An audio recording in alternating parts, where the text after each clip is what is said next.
because that's one everybody knows. How many minutes is half an hour? Right, you guys already know this. Half an hour is 30 minutes. What about 3/4 of an hour?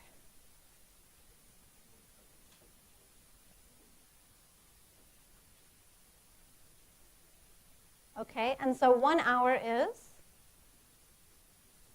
60 minutes. So this is our conversion factor. This is our conversion factor. A conversion factor is an equality. The numbers are different because the units are different. A conversion factor is an equality that allows you to change units. So kind of like how we were changing temperature in the other video, going from degree C to Kelvin, we can use a conversion factor, an equality, to convert. Now, you guys did this all in your head, right? You did this in your head. We're going to set up a system, and I'm going to show you mathematically how you did it, even though you might not have realized this is what you did in your head. So the question is half an hour, so I'm going to write 0.5 hour equals how many minutes? This is really the question. Half an hour equals how many minutes? This is a unit conversion. I'm not changing the amount of time, right? The amount of time is the same. I'm just expressing it in terms of minutes instead of hours. So here's what I did. I started with the amount given. I started with the amount given.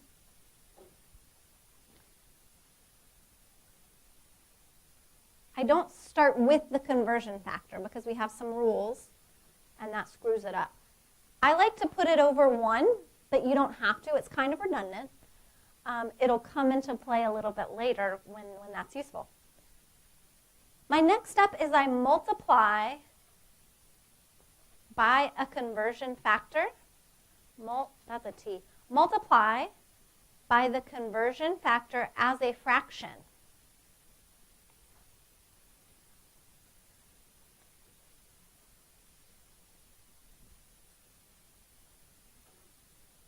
Okay, and then my rule for that is that diagonal units have to be the same. They cancel out.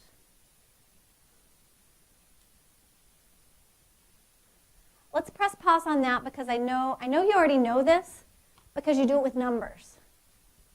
So I'm going to multiply this by a conversion factor as a fraction. I'm multiplying it by 1.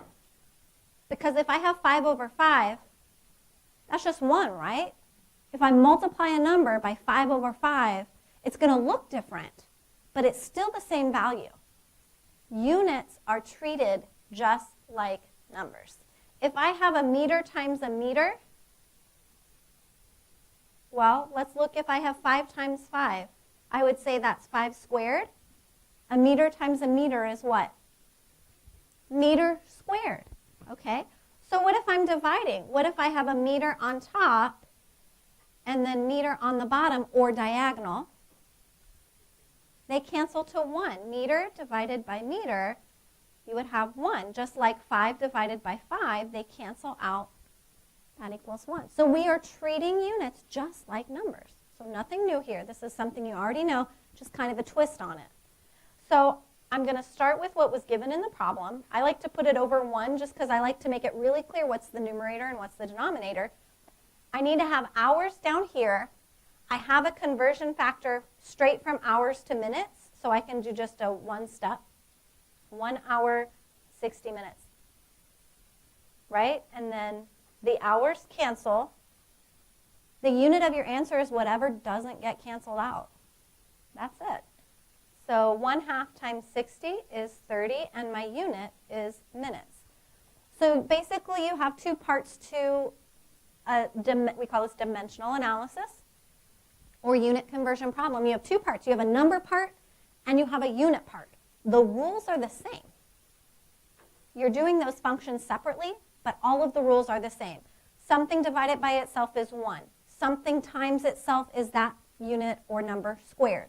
Something divided by itself is 1. So all of these same rules are the same for unit